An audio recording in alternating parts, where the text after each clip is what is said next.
All right, let's talk about something big that's on the horizon for India's central government workforce. A massive salary revision is coming. It's called the 8th Pay Commission, and believe me, it's set to affect your paycheck, your pension, and yeah, the entire national budget. So what's it all mean for you, and when will you actually see the money?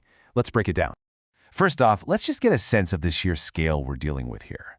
This isn't some minor policy tweak. We're talking about the 8th Pay Commission directly impacting the financial lives of roughly 1.2 crore people. That is a staggering number of individuals and families whose income and pensions are about to be completely recalculated. So let's get right to the question that's probably on everyone's mind. Who gets a raise, and just how big is it going to be?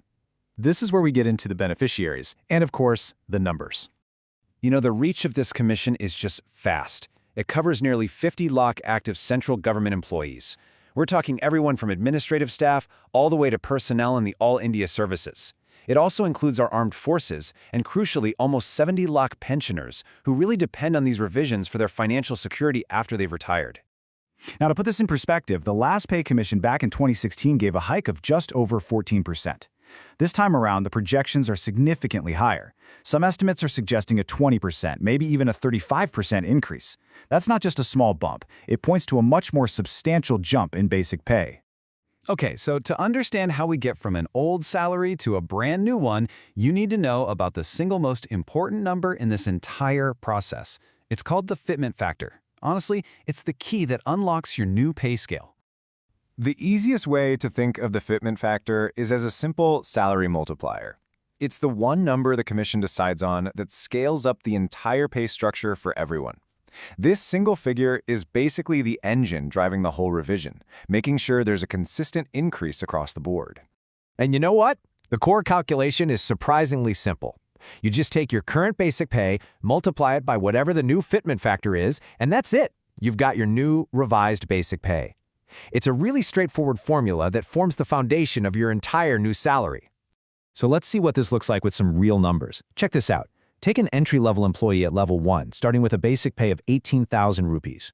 With a more conservative fitment factor, that could jump to nearly 33,000. But with a higher one, it could be over 44,000. Now look at a senior officer at level 10. Their 56,000 rupee basic pay could surge to over 1.3 lakh rupees. The potential jump is absolutely massive. Okay, a pay hike is definitely coming. But that leads to the really critical question. When will that money actually be in your bank account? Well, the answer, as history shows us, is a little bit complicated. Right. Here's the key thing you need to understand. There's a big difference between the effective date and the implementation date. The government sets a date from which the new salaries are officially valid, but the whole administrative process of calculating and actually paying them out takes much, much longer. So, the new pay scales are officially effective from January 1st, 2026.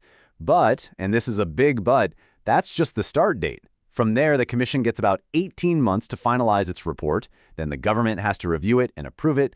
Realistically, the absolute earliest anyone is going to see this revised salary is late 2027 or possibly even early 2028.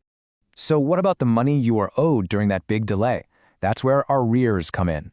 You get paid the difference for every single month between the effective date and when you actually get the new salary. The bottom line is, you don't lose a rupee. It just arrives a lot later as a lump sum of back pay. Now, let's zoom out for a second. This pay revision isn't just about individual paychecks. No way. It's a massive economic event that has ripple effects across the entire country.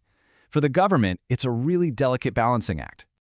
On one side of the scale, you've got this huge economic boost. I mean, putting more money into the hands of 1.2 crore people means more spending, and that fuels demand and growth. But on the other side, it's an enormous financial burden on the government, straining the national budget and potentially impacting other essential projects.